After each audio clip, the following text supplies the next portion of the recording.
They kept their hope alive, Helen reported, watching as freed prisoners from dozens of species embraced each other with tears of joy. Even under the worst conditions, they never stopped feeling. The liberated prisoners became some of humanity's strongest allies. They had maintained their emotions despite Confederation attempts to suppress them, and they understood the value of what humans were fighting to protect. Dr. Elizabeth Turner's research into Confederation psychology finally bore fruit when she discovered the source of their emotional suppression. Ancient records showed that the Confederation species had once been as emotional as humans, but they had been conquered by an even older civilization that had forced them to become cold and logical. "They're victims too," Elizabeth explained to Admiral Sullivan. "The Confederation isn't evil, they're traumatized.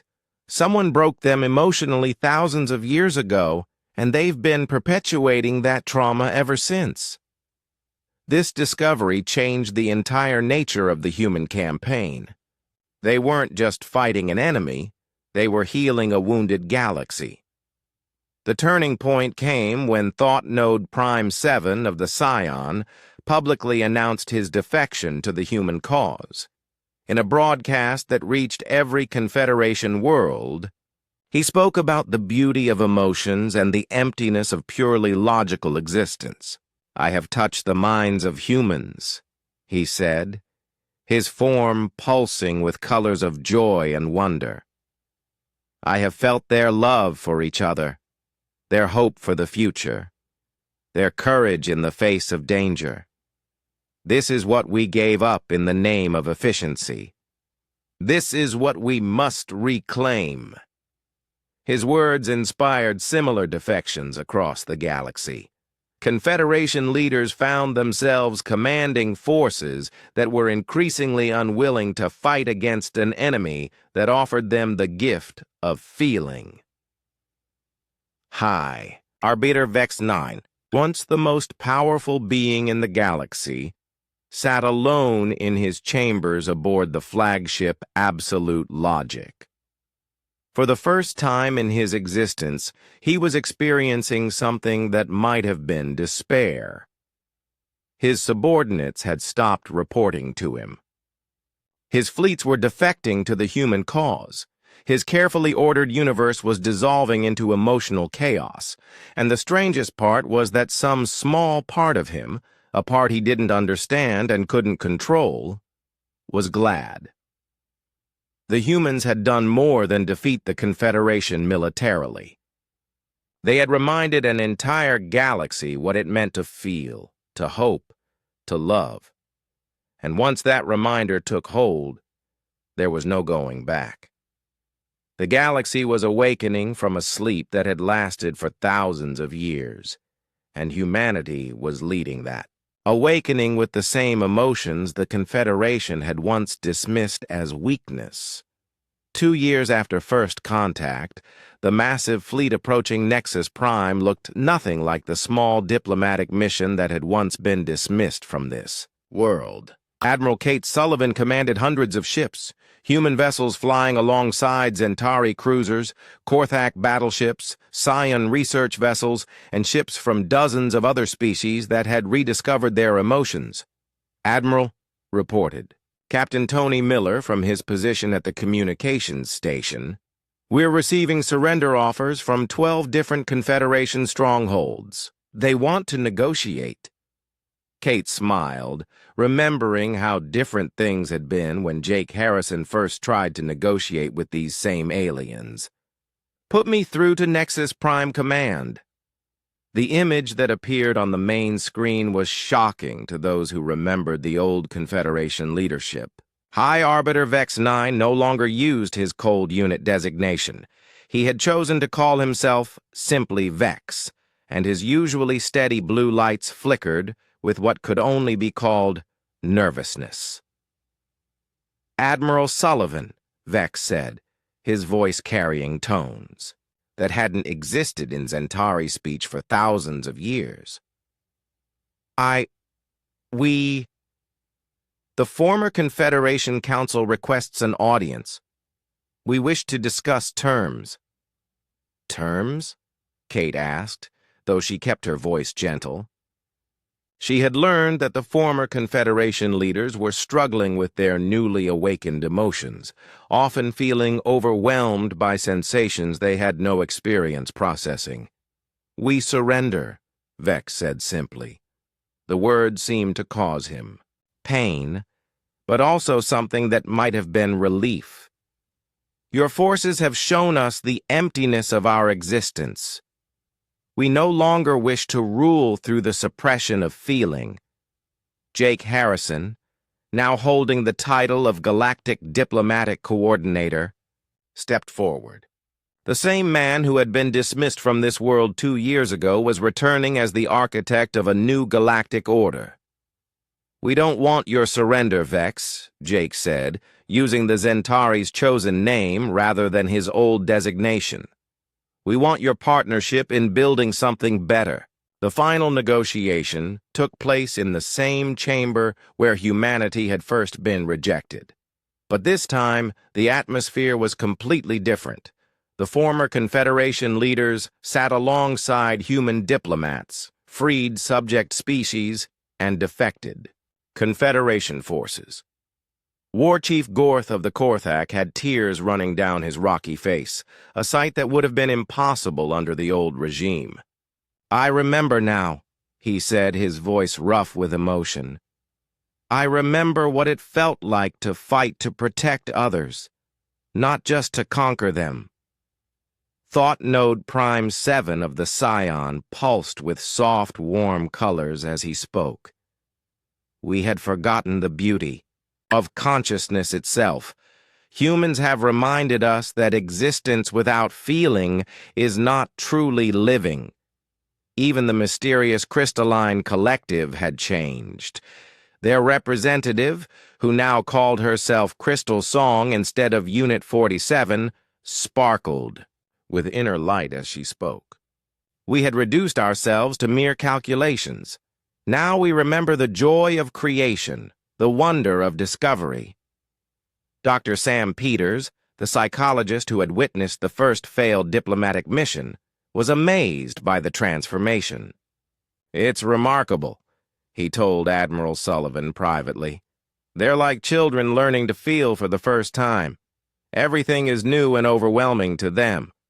The solution they worked out was unprecedented in galactic history.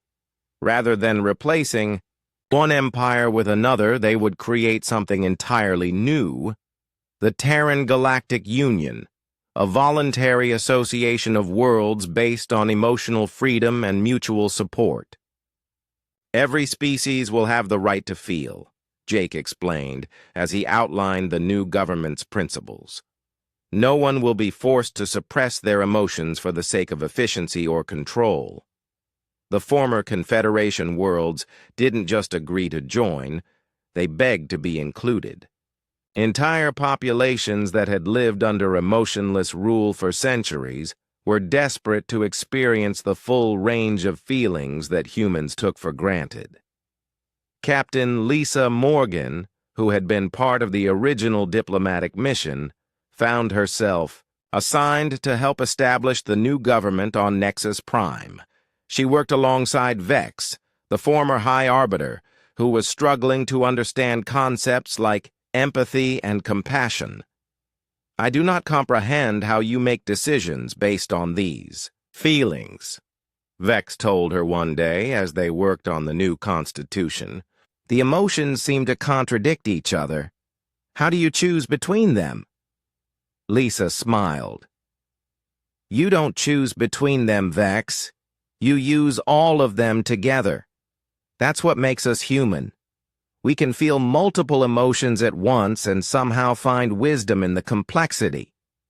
The transformation wasn't always easy. Some former Confederation species struggled with their newly awakened emotions.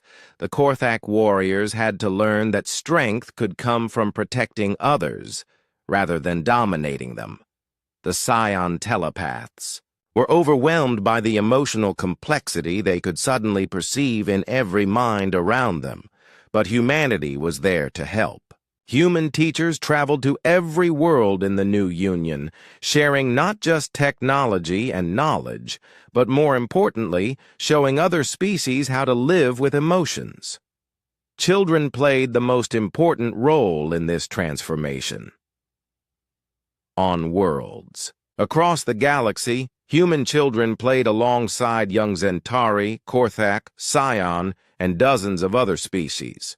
The next generation grew up taking emotions for granted, unable to imagine a universe where feelings were suppressed. Emma Davis, a 10-year-old girl from Earth, became best friends with a young Zentari named Vex Minor, who later chose the name Glow. They played games that would have been impossible under the old Confederation, games based on imagination, creativity, and emotional expression. Emotional connections cannot provide tactical advantages, he told himself, his lights flickering with what an observer might have mistaken for doubt. Logic is superior to feeling in all circumstances, but the evidence was mounting against this fundamental belief. Human forces were winning battles through coordination that should have been impossible. They were making sacrifices for each other that no logical species would consider. And somehow, these irrational actions were defeating Confederation forces throughout the galaxy. Dr. Sam Peters, studying reports from the front lines, made an observation that would change human military doctrine forever. We're not just fighting for territory or resources. We're fighting for each other. And that's something the aliens can't understand or counter. The Confederation had dismissed human emotion as weakness, never realizing it was actually humanity's greatest weapon. Every captured human made the others fight harder. Every rescued soldier strengthened the bonds between all humans. Every shared victory built an emotional network that spanned the galaxy. The aliens had thought they were fighting a primitive species driven by chemical reactions. They were actually facing something they had never encountered before, a species whose strength came not from logic or technology, but from their unbreakable emotional connections to each other. And those connections were about to change the course of galactic history. Admiral Kate Sullivan stood before the largest gathering of human military leaders in history. Officers from every colony, every fleet, every settlement had come together for one purpose: the liberation of the galaxy from Confederation rule. "Today we begin Operation Righteous Fury," she announced, her voice carrying to every corner of the vast assembly hall. "We're not just fighting for human space anymore. We're fighting to free every species that has been forced to suppress their emotions under Confederation control." Commander Sarah Brooks had just returned from the most dangerous mission of the war. She and her team had infiltrated a Zentari research facility deep in Confederation space, and what they discovered there changed everything. "They weren't always like this," Sarah reported to the assembled commanders. "The Confederation species had emotions once, just like us. But something happened thousands of years ago. They were forced to suppress their feelings, to become cold and logical." She activated a holographic display showing brain scans from different alien species. "Look at these neural pathways. They're still there, just blocked. The emotions are still inside them, waiting to be awakened." Dr. Nathan Cole, Earth's leading expert in psychological warfare, stepped forward. "This gives us a new weapon. We can't just defeat the Confederation militarily. We can free them psychologically." The plan was audacious beyond anything humanity had ever attempted. Instead of simply fighting Confederation forces, they would launch a campaign to awaken emotions. Throughout the galaxy, human ships would broadcast music, art, and expressions of feeling to every Confederation world they encountered. The first test came at the Battle of Rigel 7. Captain Alex Rivera's fleet engaged a Confederation force, while simultaneously broadcasting human emotional content across all frequencies. The humans fought with their usual passionate intensity, but something unexpected happened to their enemies. A Zentari ship commander, designated Fleet Unit Zex-9, found himself listening to a human song about loss and hope. For the first time in his artificial existence, he felt something. A strange sensation he couldn't identify or process.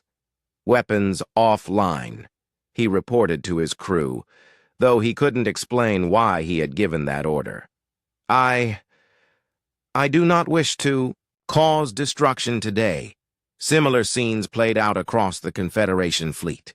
Korthak warriors began questioning why they were fighting creatures who sang about protecting their families. Scion telepaths became overwhelmed by the emotional complexity they were suddenly able to perceive in the human broadcasts. The battle ended not with Confederation defeat, but with Confederation confusion. Half their ships simply stopped fighting, their crews struggling with feelings they had never experienced before. Word of Rigel 7 spread quickly through Confederation space. High Arbiter Vex-9 called an emergency session of the ruling council. "The humans have deployed some kind of psychological weapon," he reported, his lights flickering with what his advisors didn't recognize as the first stirrings of fear. "Our forces are becoming unreliable." War Chief Gorth of the Korthak slammed his stone fist on the council table, but the gesture seemed less certain than usual. "My warriors report strange sensations during combat. They speak of not wanting to harm others, a concept that makes no tactical sense." The Scion representative, Thought Node Prime 7, pulsed with colors that hadn't been seen in their species for millennia. "I have been analyzing human emotional patterns. There is beauty in their chaos, purpose in their seeming irrationality." "Impossible," declared Vex-9, but his certainty was wavering. "Emotion is weakness. Logic is strength. This has been proven across thousands of years, but proof was crumbling throughout Confederation space. On the industrial world of Mechanus Prime, Zentari workers began creating art instead of weapons, after exposure to human cultural broadcasts. On the warrior planet of Korthak 7, soldiers started questioning orders to attack civilian targets. The most dramatic change came among the Scion telepaths. Their artificial suppression of emotion had been the weakest, and exposure to human feelings hit them like a tidal wave. Telepaths across their homeworld began experiencing joy, sadness, love, and wonder for the first time in centuries. "This is what we lost," whispered Thought Node Prime 7 during a secret gathering of awakened Scion. "This is what makes existence meaningful."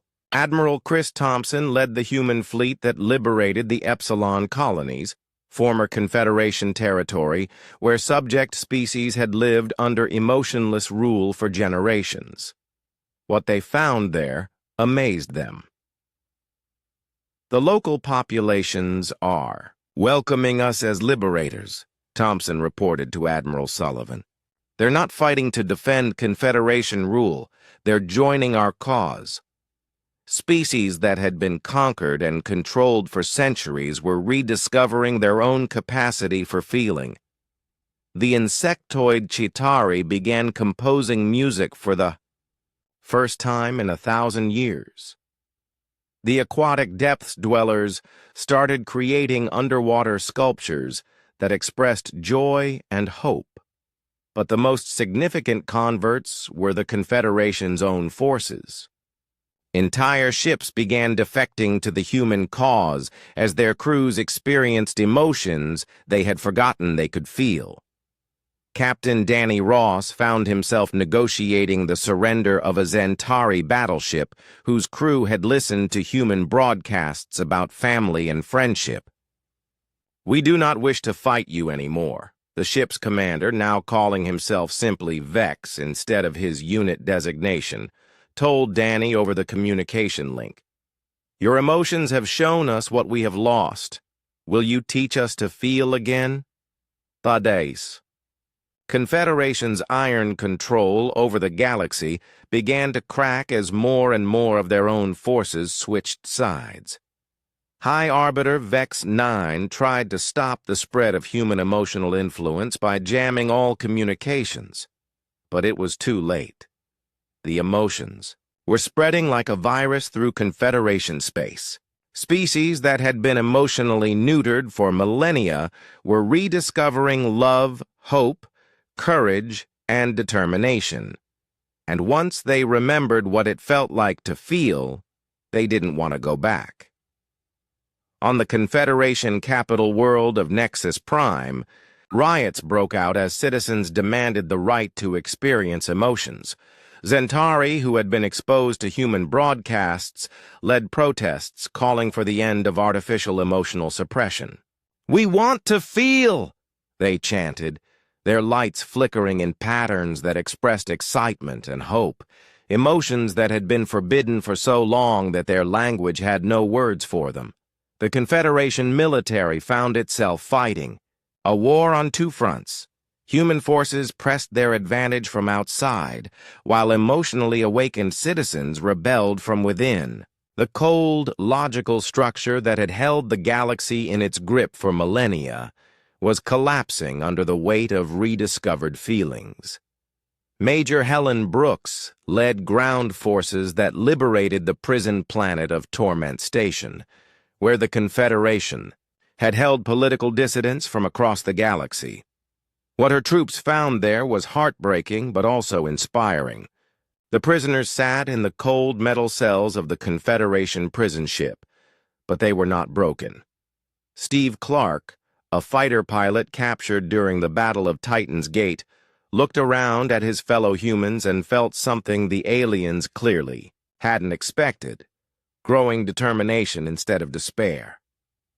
"They think this will make us give up," whispered Marine Rachel Davis from the cell next to his. Her arm was in a crude sling, but her eyes burned with fierce resolve. "They don't understand that making us suffer just makes us angrier." The Centauri guards moved past their cells like walking statues, their blue lights flickering in patterns that Steve had learned meant contempt. They had been studying their human prisoners for weeks, trying to understand why capture didn't seem to demoralize them the way it did other species. Back in human space, the war was changing in ways the Confederation had never seen before. Squadron leader Danny Ross led his fighter wing not through radio commands, but through something much deeper. His pilots had trained together, lived together, and fought together for so long that they could sense each other's moves before they happened. "Red 7, break left," Danny said into his radio, but pilot Maria Santos was already turning before the words reached her. She had felt his concern for her safety and responded to it automatically. "How did you know that missile was coming?" she asked after destroying the Confederation fighter that had been targeting her. "I didn't know," Danny replied. "I just felt that you were in danger." This kind of emotional connection was happening throughout the human fleet. Major Helen Brooks commanded ground troops who fought not just as soldiers, but as a family. When Private Mike Johnson was wounded, the entire squad felt his pain and fought twice as hard to protect him. When Corporal Janet Lee made a brilliant tactical move, the others understood her plan without explanation. The Confederation forces found themselves facing an enemy unlike any they had encountered in thousands of years of conquest. Human military units seemed to share a collective consciousness, moving and fighting as if they were parts of a single organism. War Coordinator Zex-7 studied battle reports in his command ship, the lights on his face flickering with what might have been frustration if Zentari could feel such things. "Explain this," he commanded his aide, pointing to a tactical display. "Human Unit 47 was cut off from all communication for 6 hours. How did they coordinate their attack on our supply depot?" Vec 12's lights dimmed as he processed the data. "Unknown, War Coordinator. Their radio systems were completely jammed. Visual contact was impossible, yet they attacked with perfect timing from 3 different directions." "Run the analysis again," Zex-7 ordered. "There must be a logical explanation." But there wasn't, at least not one that the Confederation could understand. The humans had coordinated their attack through empathy, through their emotional connection to each other. They had felt what their comrades needed and acted on it. Dr. Elizabeth Turner was making similar discoveries in her laboratory on Earth. She had been studying captured Confederation soldiers, trying to understand their psychology. What she found surprised her. "Admiral," she reported to Kate Sullivan via video link, "the aliens haven't always been emotionless. I found traces in their brain structure, or what passes for brains in their species. They had emotions once, but they suppressed them artificially." Kate leaned forward in her chair. "Are you saying they chose to remove their emotions?" "More than that," Elizabeth replied. "I think they were forced to. Look at these genetic markers in the Zentari samples. This kind of modification doesn't happen naturally. Someone or something made them this way." The implications were staggering. The Confederation's greatest strength, their logical, emotionless approach to everything, might actually be an artificial weakness imposed on them. Long ago. Meanwhile, Ben Parker's team had made their own breakthrough with emotional computer viruses. They had successfully infected a Confederation communications satellite, and the results were spreading through their network like wildfire. "It's beautiful," Ben told Admiral Sullivan, showing her the virus's progress on his screens. "The emotional algorithms are confusing their AI systems so badly that some are actually trying to feel things. Watch this." On the screen, they could see data from a Confederation battleship, where the main computer was trying to process fear. The ship's weapon systems kept misfiring as the AI struggled to understand why it suddenly didn't want to hurt anyone. But the real breakthrough came when the Confederation made a terrible mistake. They decided to interrogate their human prisoners more aggressively, thinking that enough pain would break their emotional bonds and make them compliant. They were wrong. Steve Clark endured hours of questioning about human military tactics. The Zentari interrogator, designated Interrogation Unit Zex-4, couldn't understand why causing pain didn't make the human more cooperative. "Your suffering serves no logical purpose," Zex-4 told him. "Provide the information we require, and the pain will cease." Steve spat blood and smiled. "You still don't get it, do you? The more you hurt me, the more my people will fight to rescue me. Every human in the fleet is connected to every other human. When you hurt me, you hurt all of us. And that just makes us stronger." The Zentari's lights flickered in what might have been confusion. "This is irrational. Individual survival should take priority over group loyalty." "For you, maybe," Steve replied. "But we're human. We don't abandon each other." His words proved prophetic. When news of the prisoner ship reached human command, the emotional response was immediate and overwhelming. Admiral Sullivan didn't need to order a rescue mission. Every human ship in the sector was already turning toward the prison ship's location. "We're going to get them back," declared Captain Tony Miller, his voice carrying the determination of every human who heard it. "All of them." The rescue operation was a masterpiece of emotional coordination. Ships from 6 different fleets converged on the prison ship, their crews working together as if they had trained for this mission their entire lives. They hadn't. They were operating purely on their shared need to save their captured comrades. Captain Lisa Morgan led the boarding party that broke into the prison ship. She moved through the corridors, not with a map, but with an instinctive sense of where her people were being held. Her emotional connection to the prisoners guided her straight to them. "I knew you'd come," Rachel Davis said when the rescue team reached her cell. "I could feel all of you getting closer." The Confederation guards were overwhelmed by humans who fought with desperate fury to protect their rescued friends. The aliens' logical battle plans crumbled against such emotional intensity. As the human prisoners were brought back to safety, something unexpected happened. The rescue had been broadcast across human communication networks, and the emotional impact spread to every human settlement in the galaxy. Children in schools felt pride in their military. Families felt hope that their loved ones would never be abandoned. Workers in factories felt a connection to the soldiers fighting for them. The entire human species seemed to pulse with shared determination. But the most important effect was on the Confederation itself.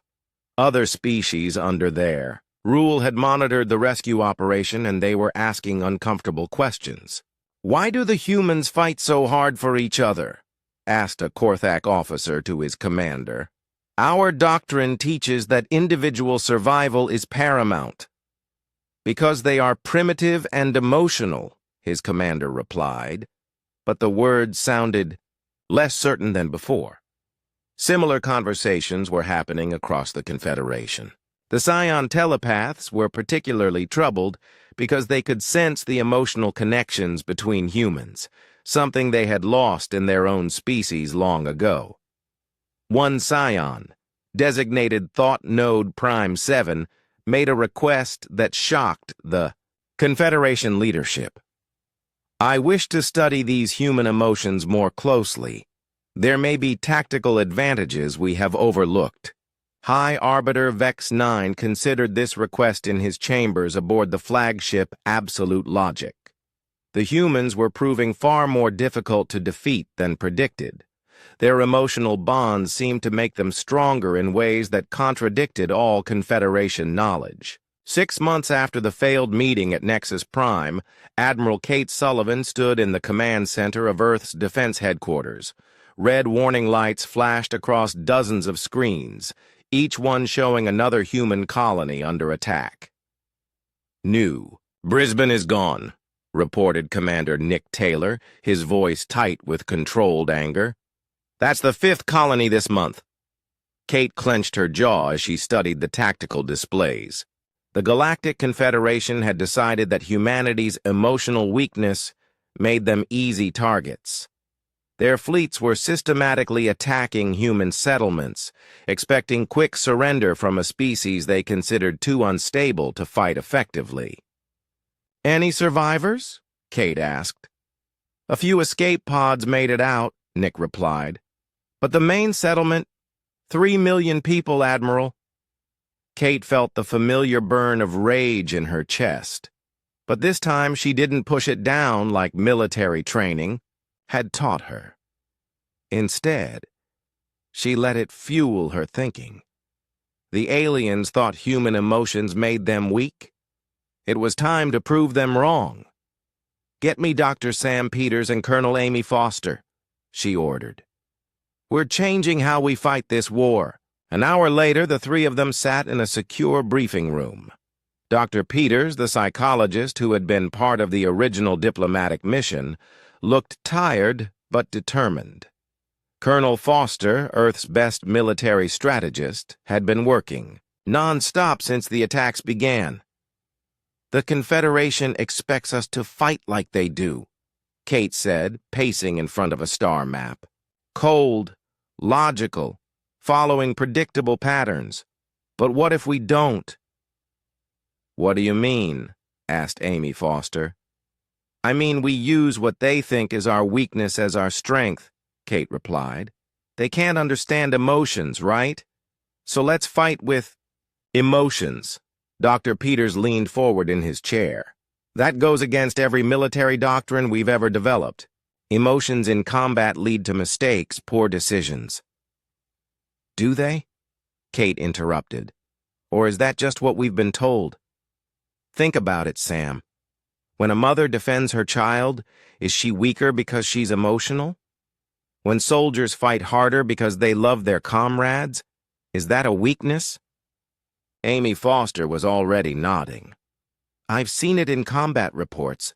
Units that have strong emotional bonds perform better than those that don't.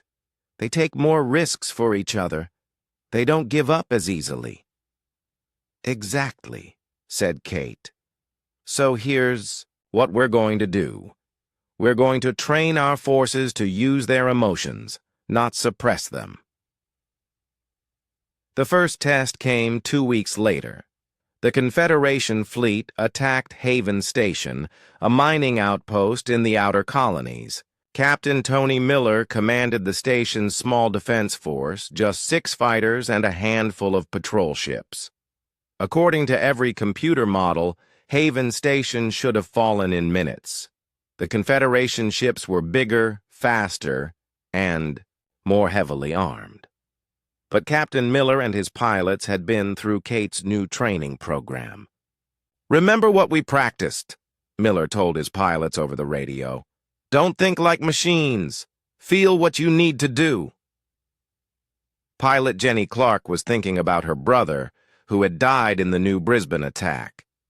Her anger burned hot and clean as she dove her fighter straight at a Confederation cruiser, pulling out at the last second to fire into its weak points. The alien computers couldn't predict such a suicidal attack. Lieutenant Dan Ross felt the fear for his crewmates driving him to impossible maneuvers, weaving between enemy ships in patterns that made no logical sense but somehow worked perfectly. His protective instincts told him exactly where to be to shield the other fighters. Back on the station, Sergeant Lisa Kane's ground forces prepared for boarding parties. Instead of following standard defensive positions, she had her troops think about the families they were protecting, the friends who had already died. Their desperate determination led them to set traps in places no logical defender would think to use. The battle lasted 3 hours. When it was over, Haven Station was still in human hands, and half the Confederation fleet was destroyed or retreating. The aliens had never faced an enemy that fought with such chaotic, unpredictable passion. How did they do that? War Coordinator Zek 7 of the Zentari asked his staff. Our battle computers predicted total victory in 12 minutes. His aide, a younger Zentari called Vec 12, flickered his lights in confusion. The humans made 17 tactically unsound decisions. They should have lost their entire force in the first attack. But they didn't, Zek 7 replied, studying the battle data. Somehow, their emotional chaos worked in their favor. Back on Earth, Admiral Sullivan was getting similar reports from across human space. The new emotional combat doctrine was working better than anyone had hoped. Human forces were winning battles they should have lost, pulling off victories that seemed impossible. Dr. Elizabeth Turner, a scientist studying captured Confederation technology, made an important discovery. She had been analyzing the aliens' computer systems when she noticed something strange. Their AI networks are incredibly advanced, she explained to Admiral Sullivan. But they have a weakness. They're designed to process logical, predictable data. When faced with truly random or emotional responses, they can't adapt fast enough. You mean their computers can't handle human unpredictability? Kate asked. Exactly. It's like trying to solve a math problem where the numbers keep changing based on feelings. Their systems just can't process it. Ben Parker, Earth's best computer expert, was already seeing the possibilities. If we can create computer viruses based on emotional algorithms, we might be able to crash their entire network. The breakthrough came when Ben and his team developed what they called feeling code, computer programs that made decisions based on simulated emotions rather than pure logic. When they tested it against captured Confederation systems, the results were spectacular. The alien computers just freeze up, Ben explained excitedly. They try to analyze the emotional decision patterns and their processors overload. Meanwhile, human forces were discovering new ways to use their emotions in combat. Anger gave pilots the edge they needed for dangerous maneuvers. Love for their crewmates helped them coordinate without communication systems. Even fear became useful, making soldiers more careful and creative in their tactics. Commander Sarah Brooks led an assault team that rescued survivors from a Confederation prison ship using nothing but their emotional bonds. The team moved like they could read each other's minds, each person knowing exactly what the others needed without being told. "It's not magic," Dr. Peters explained to a group of military officers. "It's empathy. Humans are naturally good at understanding each other's emotions. In combat, that becomes a huge advantage." The Confederation's cold, logical approach to warfare began to crumble against human emotional chaos. Their computer models couldn't predict what humans would do because humans often didn't know themselves until the moment came to act. Captain Alex Rivera proved this during the Battle of Kepler Station. Faced with overwhelming enemy forces, he made a decision that no computer would recommend. He ordered his ships to ram the enemy vessels while his crews evacuated in escape pods. The desperate emotional move caught the aliens completely off guard and saved the colony. "They fight like they're insane," reported Korthak War Chief Gorth to the Confederation leadership. "No logical species would take such risks." "Then we must increase our forces," replied High Arbiter Vex 9. "Crush them quickly before their emotional instability spreads to other species." But it might already be too late. Word of humanity's victories was spreading across the galaxy. Other species under Confederation rule were starting to ask questions. If emotions made humans weak, how were they winning so many battles? Admiral Sullivan stood in her command center, watching reports of human victories pour in from across the galaxy. The aliens had dismissed human emotion as primitive weakness. Now that same emotion was driving the Confederation back on every front. "They still don't understand," she said to Colonel Foster. "They think we're just getting lucky." Amy smiled grimly. "Let them keep thinking that. By the time they figure out what's really happening, it'll be too late." The humans were no longer the weak, emotional species the Confederation had expected to crush easily. They had become something the aliens had never encountered before, an enemy that grew stronger through feelings rather than weaker. And they were just getting started. Jake Harrison stood at the window of the starship New Horizon and looked out at the alien world below. After 3 months of travel through space, they had finally reached Nexus Prime, the capital planet of the Galactic Confederation. This was humanity's first real chance to join the galaxy's biggest alliance of alien species. "Are you ready for this?" asked Captain Lisa Morgan as she walked up beside him. Her blue uniform was perfectly clean, but Jake could see worry in her eyes. "As ready as anyone can be for meeting 12 different alien species," Jake replied. He was Earth's best diplomat, but this was bigger than anything he had ever done before. The future of all humanity might depend on the next few hours. The New Horizon landed at a massive spaceport that stretched as far as the eye could see. Strange ships from across the galaxy sat on landing pads that seemed to float in the air. Some ships looked like giant crystals. Others were made of what appeared to be living metal that moved and shifted on its own. Jake's team walked down the ship's ramp onto the alien world.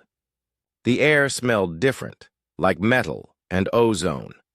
Ryan Adams, their trade negotiator, carried a briefcase full of Earth's offerings, art, music, and samples of human culture.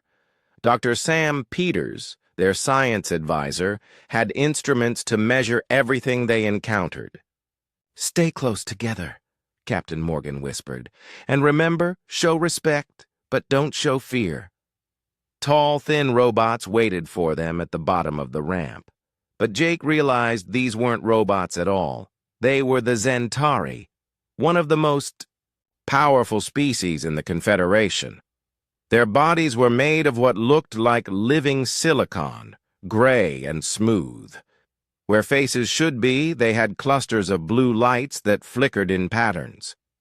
"Humans," said the lead Zentari, in a voice that sounded like grinding stone. "I am High Arbiter Vex 9. You will follow." They walked through corridors that seemed to go on forever. The walls were covered in symbols that hurt to look at directly. Jake noticed other aliens watching them pass. Some looked like giant insects with too many eyes. Others were just floating balls of light that whispered to each other in languages that sounded like music. The meeting room was enormous, with a ceiling so high it disappeared into darkness. Around a circular table sat representatives from all 12 species of the Confederation. Jake had studied them for months, but seeing them in person was overwhelming. The Korthak looked like bears made of rock, with red eyes that glowed like coals. The ethereal minds of Scion were just brains floating in glass containers connected to the table by cables.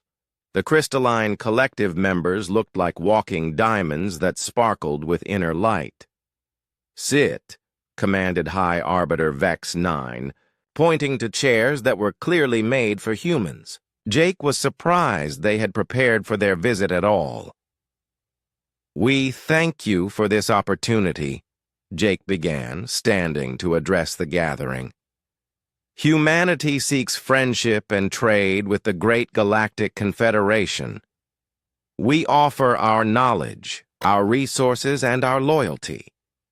The aliens made sounds that might have been laughter, though it was hard to tell. The Korthak representative, a massive creature called War Chief Gorth, slammed his stone fist on the table.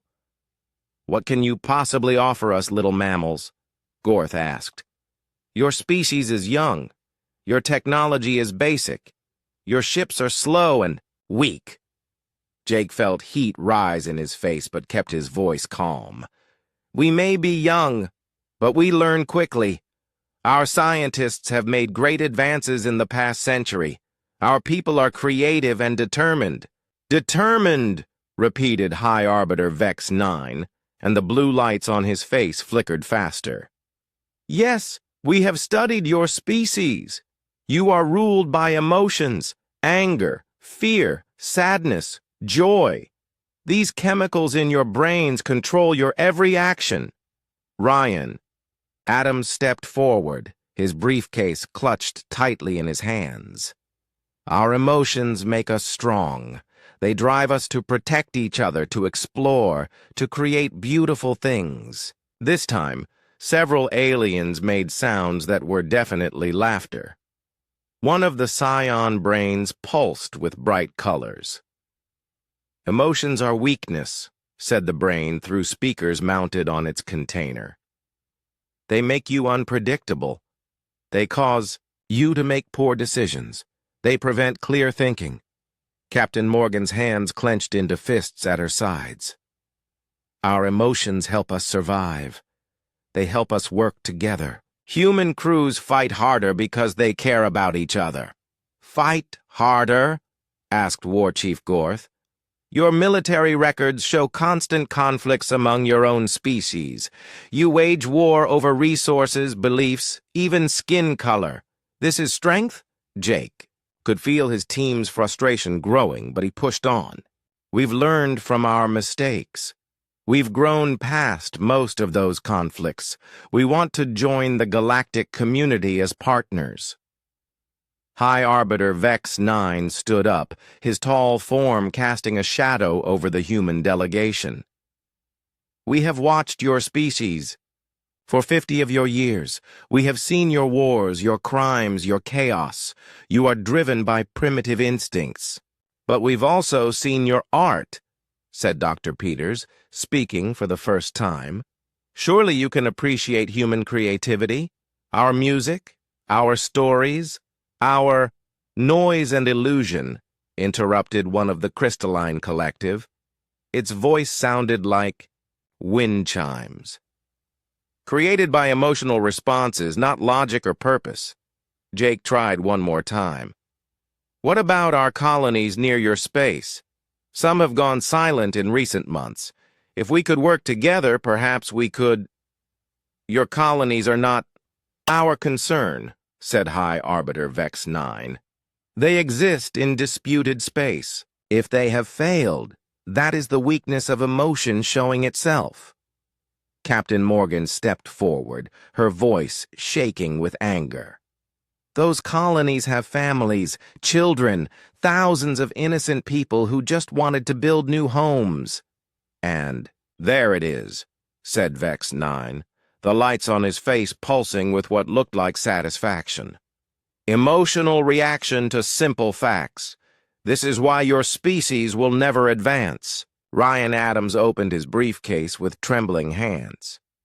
Please, just look at what we've brought. Examples of human achievement, music that has moved millions of people to... To what? Asked War Chief Gorth. To cry? To dance? To waste time on meaningless activities? We have conquered star systems while you compose songs about your feelings. The Cyan brain's colors shifted to what Jake somehow knew was contempt. Your neural patterns are chaotic, random. No logical species would trust you with important tasks. Jake felt the meeting slipping away from them. Everything they had hoped for, everything humanity needed, was disappearing because these aliens saw their emotions as weakness. We offer trade agreements, he said desperately. Mining rights, scientific cooperation. On our terms only, said High Arbiter Vex 9.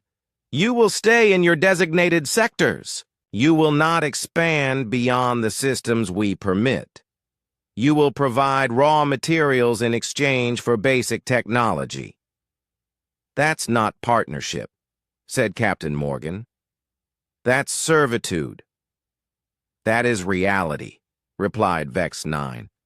Your species is ruled by chemical reactions and irrational impulses. Emotion makes you weak, unpredictable, and ultimately inferior. You will never advance beyond your current primitive state while you remain slaves to your feelings. The meeting was over. Jake's team was escorted back to their ship with minimal trade concessions and a long list of restrictions. As the New Horizon lifted off from Nexus Prime, Jake looked back at the alien world and wondered if humanity would ever find its place among the stars. Behind them, in the meeting room, the aliens discussed the humans like scientists discussing an interesting but ultimately useless specimen. They had no idea that by dismissing human emotion as weakness, they had just made their greatest mistake.